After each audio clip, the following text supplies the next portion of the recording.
Guitar way back. It's a Rickenbacker that I bought way back in the first week of 1969. In the prior year, 68, Creedence, my band of course, had a big hit with a song called Susie Q.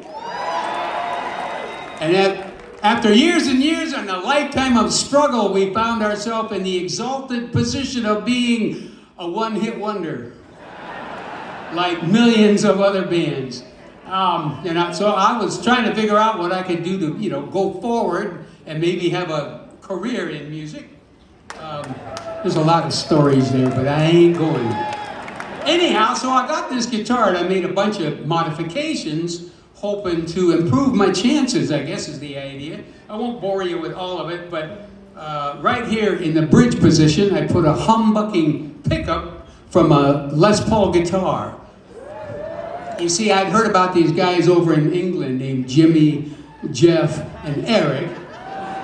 Some of y'all might be old enough to know what the heck I'm talking about.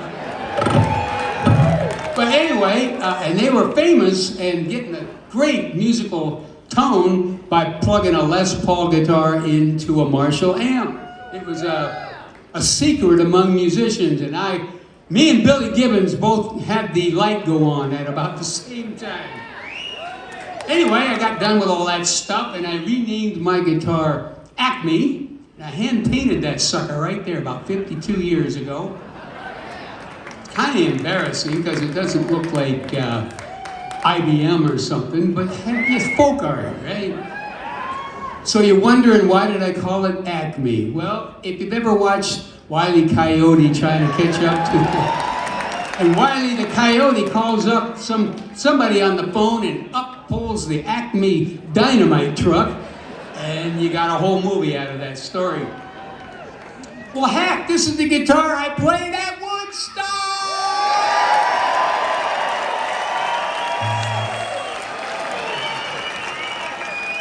Wait a minute now. Come on, Spanky.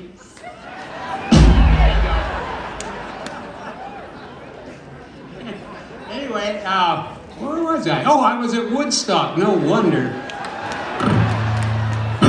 Anyway, I certainly did play up at Woodstock it was actually Sunday morning, following the Grateful Dead. That's a whole nother story. And if you want to hear that story, come back next year when I'm here, and I'll finish that saga. Anyway, after seeing all that craziness at Woodstock, I went back home to California and I wrote this song on this guitar.